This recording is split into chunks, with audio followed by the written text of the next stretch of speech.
والسلام على سيد المرسلين وعلى آله وأصحابه أجمعين أما بعد فأعوذ بالله من الشيطان الرجيم بسم الله الرحمن الرحيم سبحان الذي أسرى بعبده ليلا من المسجد الحرام إلى المسجد الأقصى الذي باركنا حوله لنريه من آياتنا صدق الله العظيم وبلغنا رسوله النبي الأمين المتين الكريم ونحن على ذلك لمن الشاهدين والشاكرين والحمد لله رب العالمين۔ قرآن مقدس کی آیت مبارکہ کو آپ کے سامنے پڑھنے کا شرف حاصل کیا۔ آئیے کچھ باتیں پیش کرنے سے قبل ہم اور آپ مل کر حضور آقا انعامدار، مدینے کے تاجدار، دونوں عالم کے مالک و مختار، رحمت پروردگار، ہم غریبوں کے آقا، یتیموں کے ماوا و ملجا، رحمت دو عالم، نور مجسم، شفیع المذنبین، احمد مجتبی، پیارے مصطفیٰ جناب محمد رسول اللہ صلی اللہ تعالی علیہ وآلہ وسلم کی بارگاہ مقدس پناہ میں انتہائی عقیدت و محبت اور ادب و احترام کے ساتھ بآواز بلند درود و سلام کا ہدیہ اور تحفہ پیش کر لیجیے۔ پڑھیے اللہم صلی علی سیدنا و شفیعنا محمد وعلی آل سیدنا و شفیعنا محمد وبارک وسلم صلاۃ و سلاما علیک یا رسول اللہ وسلم علیک یا حبیب اللہ صلی اللہ تعالی علیہ وآلہ وسلم۔ حضرات گرامی، سب سے بہترین چیز اللہ تبارک و تعالیٰ نے جنت کو بنایا ہے، اور جنت کے اندر ایسی ایسی نعمتیں ہیں کہ جس کا تصور انسانی ذہن اور دماغ میں آ ہی نہیں سکتا ہے۔ ایسی نعمتیں کہ نہ تو کسی آنکھ نے دیکھی، نہ کسی زبان نے، نہ کسی کان نے اس کا تذکرہ سنا، نہ کسی زبان سے اس کا تذکرہ کیا گیا۔ ایسی ایسی نعمتیں جنت کے اندر موجود ہیں، اور جنت کی تمام نعمتوں سے بڑھ کر جنت کے اندر بے انتہا نعمتیں ہیں جس کا تصور ہمارے ذہن کے اندر نہیں ہے، لیکن ان نعمتوں میں سے، تمام نعمتوں سے بڑھ کر یہ نعمت ہے کہ وہاں پر مومنین کو اللہ تبارک و تعالیٰ کا دیدار کرایا جائے گا۔ اللہ تعالیٰ اپنا دیدار مومنین کو کرائے گا، جنتیوں کو کرائے گا، جس سے بڑھ کر کوئی نعمت نہیں ہے۔ اور پھر یہ بھی درجوں کے اعتبار سے ہے کہ جو سب سے زیادہ عزت والے اور سب سے زیادہ بلند مرتبے والے مومنین ہوں گے، اللہ تعالیٰ صبح اور شام اپنا دیدار انہیں کرائے گا۔ تو رب کے دیدار سے بڑھ کر کوئی نعمت نہیں ہے۔ دنیا کے اندر ہر شخص یہی چاہتا ہے کہ مجھے رب العالمین کا دیدار ہو جائے، بلکہ ہم تو یہی چاہتے ہیں کہ صرف ہمیں تو اپنے آقا صلی اللہ علیہ وآلہ وسلم کا دیدار ہو جائے، اور ہم غلام تو مدینے کے دیدار پہ ہی خوش ہو جاتے ہیں۔ تو مومنین کی چاہت یہ ہوا کرتی ہے کہ رب العالمین کا دیدار ہو جائے، لیکن اللہ تعالیٰ نے اپنی حکمتوں کے مطابق اپنا دیدار دنیا میں کسی کو نہیں کرایا، کسی کو اپنا دیدار نہیں کرایا، بلکہ صرف اور صرف ہمارے اور آپ کے پیارے آقا صلی اللہ تعالی علیہ وآلہ وسلم ہی ہیں جن کو رب العالمین نے اپنا دیدار کرایا، اس نرالی شان کے ساتھ کہ اور کوئی غیب کیا تم سے نہا ہو بھلا، اور کوئی غیب کیا تم سے نہا ہو بھلا، جب نہ خدا ہی چھپا تم پہ کروڑوں ظلم۔ اس شان کے ساتھ رب العالمین نے اپنا دیدار نبی کریم صلی اللہ علیہ وآلہ وسلم کو کرایا، اور اس میں بے انتہا حکمتیں ہیں، بے انتہا خزانے ہیں، بے انتہا مصلحتیں ہیں۔ دیدار کی خواہش تو موسیٰ علیہ السلام نے بھی کی تھی۔ حضرت موسیٰ علیہ السلام کو اللہ تبارک و تعالیٰ نے اپنا کلام سنایا، اور آپ کی سماعت سے پردہ ہٹایا اور اپنا کلام جب حضرت موسیٰ علیہ السلام کو سنایا تو موسیٰ علیہ السلام رب العالمین کے کلام کو سن کر لذت محسوس کرنے لگے اور دل میں خواہش پیدا ہوئی کہ جس کا کلام اتنا خوبصورت ہے وہ رب العالمین اس کی ذات کیسی ہوگی۔ اب دل میں تڑپ پیدا ہوئی کہ اللہ تو نے اپنا کلام تو مجھے سنایا لیکن میں تیرا دیدار کرنا چاہتا ہوں، میں تجھے دیکھنا چاہتا ہوں۔ لیکن رب العالمین نے فرمایا موسیٰ لن ترانی، تم مجھے نہیں دیکھ سکتے، میرے جلوے کو برداشت نہیں کر سکتے۔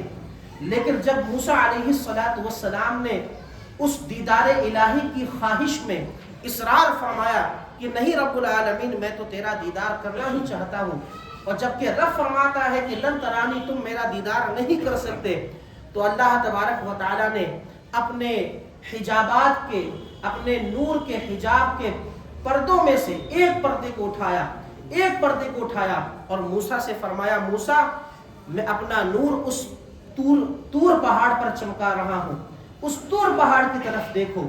حضرت موسیٰ علیہ السلام نے جب اس طور پہاڑ کی طرف توجہ کی، اللہ تبارک و تعالیٰ نے اپنے نور کے پردوں میں سے ایک پردے کو ہٹایا۔ جب اس کی تجلی طور پہاڑ پر پڑی تو طور پہاڑ بھی جل کر راکھ ہو گیا اور حضرت موسیٰ علیہ السلام بھی بے ہوش ہو گئے۔ یہ موسیٰ علیہ السلام کا حال تھا۔ لیکن ہمارے آقا صلی اللہ علیہ وآلہ وسلم کو خود اللہ تبارک و تعالیٰ نے بلایا، اور صرف بلایا ہی نہیں، جنت اور سارے مقام کی سیر کروائی، جنت و جہنم کا مشاہدہ کروایا، عرش معلیٰ کی سیر کروائی، ساتوں آسمان سے نبی کریم صلی اللہ علیہ وآلہ وسلم اوپر تشریف لے گئے، سدرۃ المنتہا سے آگے تشریف لے گئے، اور پھر نبی کریم صلی اللہ علیہ وآلہ وسلم نے اپنے ماتھے کی نگاہوں سے اللہ تبارک و تعالیٰ کا دیدار فرمایا، اللہ تبارک و تعالیٰ کا دیدار فرمایا۔ اسی کو معراج کہا جاتا ہے، اسی کو سفر معراج کہا جاتا ہے۔ سفر معراج نبی کریم صلی اللہ علیہ وآلہ وسلم کے اعلان نبوت کے تقریباً 10 سال کے بعد یہ سفر معراج ہوا کہ رات کے ایک چھوٹے سے حصے میں نبی کریم صلی اللہ علیہ وآلہ وسلم مسجد حرام سے مسجد اقصی گئے۔ وہاں پر سارے انبیاء موجود تھے، سابقین حضرت آدم علیہ السلام سے لے کر حضرت عیسیٰ علیہ السلام تک تمام انبیاء موجود تھے۔ مسجد اقصی میں حضور نے سارے انبیاء کی امامت کروائی، اور پھر وہاں سے حضرت جبرائیل علیہ السلام کے ساتھ کہ حضرت جبرائیل علیہ السلام 70,000 نوری فرشتوں کا قافلہ لے کر زمین پر تشریف لائے تھے۔ حضرت جبرائیل علیہ السلام کے ساتھ پہلے، دوسرے، تیسرے، چوتھے، پانچویں، چھٹے، ساتیں آسمان کی سیر کرتے ہوئے، جنت و جہنم کا مشاہدہ کرتے ہوئے، عرش کی سیر کرتے ہوئے، پھر سدرۃ المنتہا ایک جگہ ہے جہاں سے آگے جانے کی کسی کو اجازت نہیں ہے، حتیٰ کہ جبرائیل علیہ السلام تک کو جانے کی اجازت نہیں ہے۔ وہاں سے آگے اللہ کے رسول صلی اللہ علیہ وسلم گئے، اور جانے کے بعد اللہ تبارک و تعالیٰ کا مشاہدہ کیا، اللہ کے نور کا مشاہدہ کیا کہ اللہ تعالیٰ قرآن مقدس میں ارشاد فرماتا ہے ما زاغ البصر وما طغى، نہ نگاہیں جھپکی نہ کسی طرف گئی۔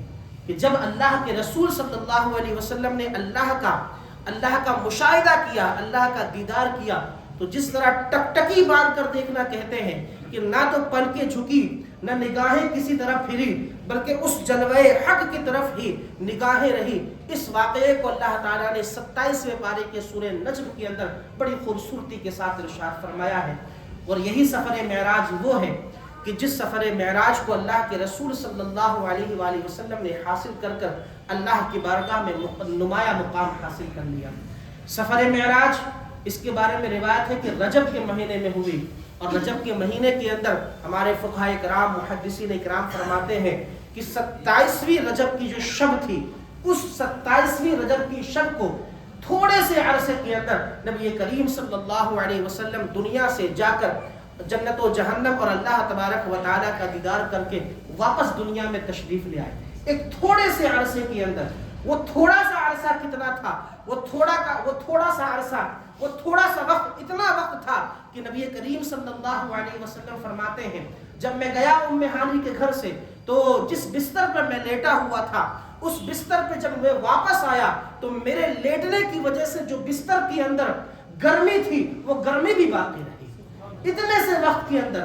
اور دروازے میں جو زنجیر لگی ہوئی تھی, دروازے میں جو پہلے آج تو کیواڑ لگی ہوئی ہوتی ہے, پہلے زنجیر لگی ہوتی تھی جس سے زنجیر سے دروازے کو بند کیا جاتا تھا.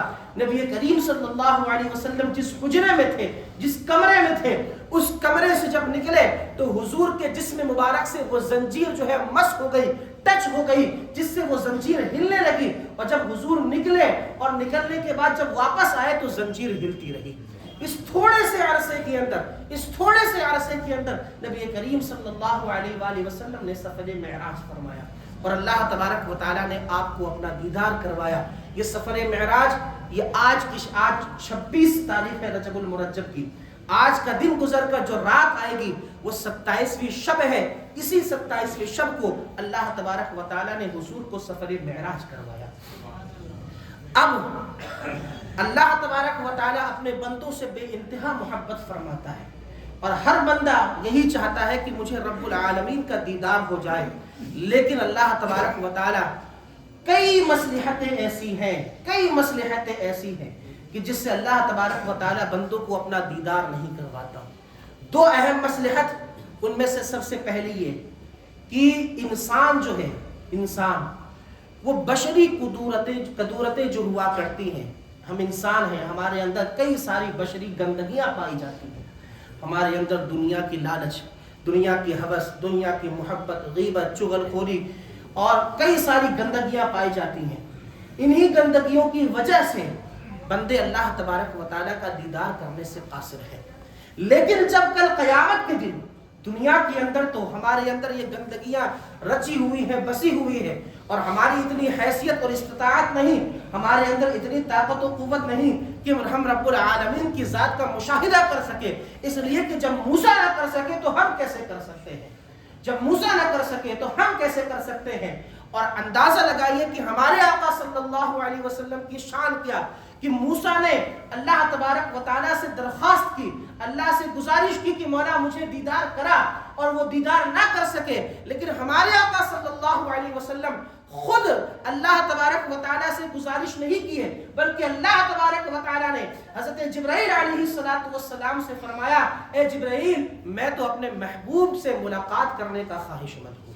یہ ہمارے آقا صلی اللہ علیہ وسلم کی شان ہے کہ اللہ تعالیٰ نے خود آپ کو بلایا, اللہ تعالیٰ نے خود آپ کو بلایا. فرق طالب و مطلوب کا دیکھے کوئی, فرق طالب و مطلوب کا دیکھے کوئی, قصہ طور و معراج سمجھے کوئی. فرق طالب و مطلوب, ایک طرف طالب دوسری طرف مطلوب.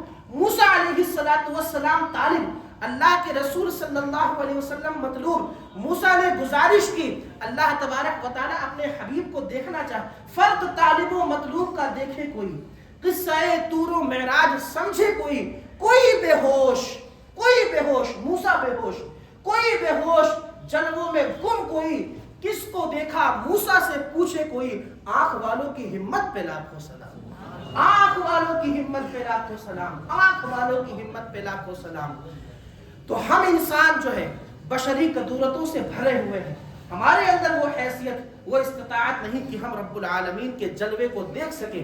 بلکہ اللہ کے رسول صلی اللہ علیہ وآلہ وسلم کی ذرا یہ حدیث مبارکہ سماعت فرمائے.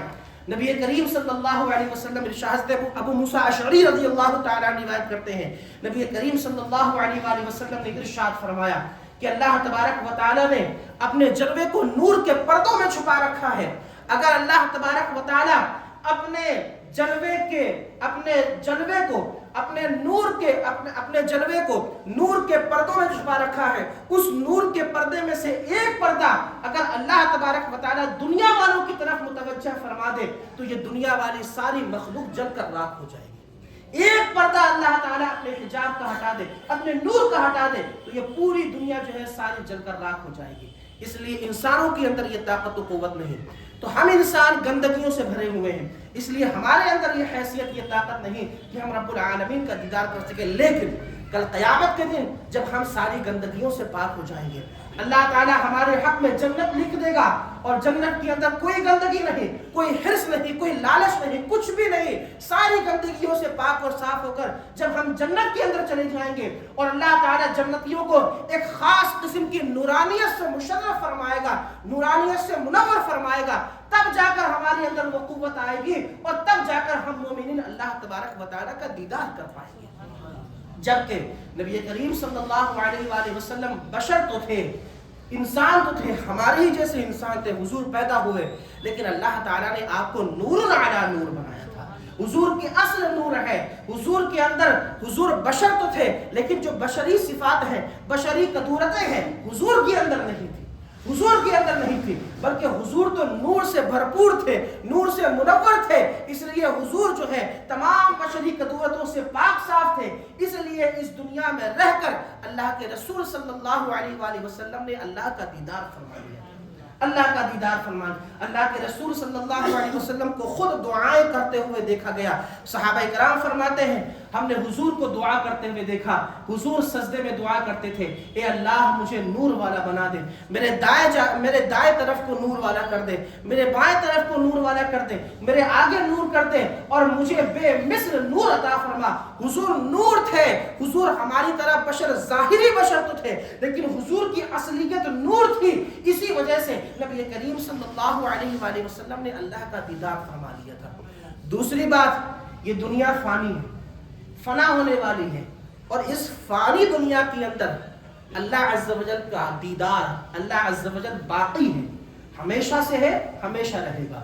وہ اللہ عز و جل کی ذات کبھی نہ ختم ہونے والی ہے۔ دنیا ختم ہو جائے گی، ساری چیزیں فنا ہو جائیں گی، لیکن باقی رہنے والی ذات رب العالمین کی ہے۔ تو اس فانی دنیا کے اندر باقی ذات کا دیدار جو ہے ناممکن ہے سوائے حضور کے۔ اس فانی دنیا کے اندر، فانی فنا ہونے والی دنیا کے اندر جو رب العالمین کی ذات جو باقی ہے، ہمیشہ رہنے والی ہے، اس کا دیدار ممکن نہیں ہے۔ لیکن آخرت جو ہے وہ باقی ہے، آخرت جو ہے وہ باقی ہے۔ دنیا فانی ہے، آخرت باقی ہے۔ باقی کا مطلب باقی رہنے والی، ہمیشہ رہنے والی۔ آخرت کبھی فنا نہیں ہوگی، آخرت کبھی فنا نہیں ہوگی، وہ ہمیشہ رہے گی۔ اس فانی دنیا کے اندر باقی رب کا دیدار ممکن نہیں ہے، لیکن کل قیامت کے دن جو آخرت کا میدان ہوگا، قیامت کا دن ہوگا، وہ باقی ہے۔ اس باقی دن کے اندر باقی رب کا دیدار ممکن ہے۔ اس باقی دن کے اندر باقی رہنے والی، ہمیشہ رہنے والی ایک وہ بھی دنیا ہے۔ ایک دنیا تو یہ ہے جس میں ہم جی رہے ہیں، ایک دنیا وہ ہے جس کو آخرت کہا جاتا ہے، وہ ہمیشہ رہنے والی ہوگی۔ اس باقی دنیا کے اندر اللہ تبارک و تعالیٰ کا دیدار ممکن ہوگا۔ لیکن اب سوال یہاں یہ پیدا ہوتا ہے، نبی کریم صلی اللہ علیہ وسلم نے دیدار تو کیا، لیکن یہ دنیا باقی رہنے والی ہے، فانی ہے، فنا ہونے والی ہے۔ اس دنیا کے اندر آخر حضور نے اللہ تبارک و تعالیٰ کا کیسے دیدار کر لیا؟ تو اس کا جواب یہ ہے کہ نبی کریم صلی اللہ علیہ وآلہ وسلم اس دنیا سے ماوراء چلے گئے تھے۔ حضور نے اس دنیا کی حد کو چھوڑ دیا تھا۔ نبی کریم صلی اللہ علیہ وآلہ وسلم جو ہے، انہوں نے جو اللہ کا دیدار کیا وہ دنیا میں رہ کر نہیں کیا، دنیا سے حضور گئے تو تھے۔ یاد رہے اس دنیا کی ایک حد ہے، اس دنیا کا ایک بارڈر ہے، اس دنیا کی ایک سیما ہے جس کو سدرۃ المنتہا کہا جاتا ہے۔ یہ وہی حد، وہی جگہ ہے جہاں سے آگے جانے کی کسی کو اجازت نہیں ہے۔ یہ دنیا کا بارڈر ہے، ساتوں آسمان کے اوپر عرش سے آگے ایک اور جگہ ہے جس کو سدرۃ المنتہا کہا جاتا ہے۔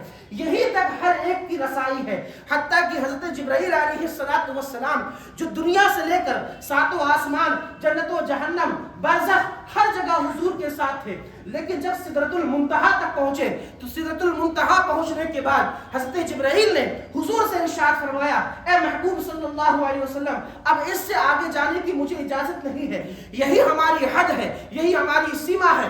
اگر یکسر موئے برتر پرم، فروغ تجلا بسوزت پرم، اے نبی صلی اللہ علیہ وسلم، اگر یہاں سے میں ایک قدم بھی بلکہ ایک بال برابر بھی اپنا قدم آگے بڑھاؤں گا تو اللہ تبارک و تعالیٰ کے نور کی تجلی میرے پروں کو جلا کر راکھ کر دے گی۔ اس لیے یا رسول اللہ، آپ کا میرا ساتھ یہی تک تھا، اب یہاں سے آپ آگے چلے جائیے۔ تو نبی کریم صلی اللہ علیہ وسلم نے اس دنیا میں رہ کر اللہ کا دیدار نہیں کیا، بلکہ دنیا کی حد سے باہر جا کر، اور عرش وہ ایک ایسی جگہ ہے جس کے آگے کوئی مکان نہیں ہے، وہ لا مکان ہے جس کے آگے کوئی مکان نہیں ہے، اس جگہ جا کر نبی کریم صلی اللہ علیہ وسلم نے دنیا کی حد سے باہر نکل کر اللہ تبارک و تعالیٰ کا دیدار فرمایا ہے۔ تو پتہ چلا اس دنیا میں رہ کر حضور کے سوا کسی کو اللہ تبارک و تعالیٰ کا دیدار ناممکن ہے۔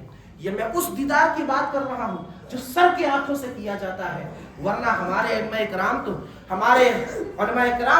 انہوں نے خواب میں تو اللہ تبارک و تعالیٰ کا بے انتہا مرتبہ دیدار کیا ہے۔ ہمارے امام اعظم ابو حنیفہ رحمۃ اللہ تعالی علیہ، جن کو ہم مانتے ہیں، جن کی ہم تقلید کرتے ہیں، جن کے بتائے ہوئے مسئلوں پر ہم عمل کرتے ہیں، فرماتے ہیں میں نے 100 بار اللہ تبارک و تعالیٰ کی خواب میں زیارت فرمائی ہے۔ تو خواب کی زیارت کی بات نہیں، دنیا میں سر کی آنکھوں سے دیکھنے کی بات صرف اور صرف نبی کریم صلی اللہ علیہ وآلہ وسلم کے ساتھ خاص ہے۔ تو حضور نبی کریم صلی اللہ علیہ وسلم نے اس دنیا میں رہ کر، یعنی دنیا کی زندگی کے اندر اللہ تبارک و تعالیٰ کا دیدار فرمایا، اپنے آنکھوں سے فرمایا، اور یہ نبی کریم صلی اللہ علیہ وسلم کے صفات جمیلہ میں سے ہے، حضور کی بہترین خوبیوں میں سے، بلکہ حضور کا ایک معجزہ ہے۔ یہ سفر معراج حضور کا ایک معجزہ ہے، جس سفر معراج کے بارے میں اللہ تبارک و تعالیٰ نے قرآن پاک کے 15ویں پارے کے شروع میں ارشاد فرمایا، سبحان الذی اسریٰ بعبدہ، پاک ہے وہ ذات جو لے گئی راتوں رات اپنے بندے کو مسجد حرام سے مسجد اقصی تک، الذی بارکنا حولہ لنریہ من آیاتنا، وہ مسجد اقصی جس کے ارد گرد ہم نے برکتیں رکھی ہے۔ کس لیے وہ ذات لے گئی؟ تاکہ ان کو اپنی آیتیں اور اپنی نشانیاں دکھلائے۔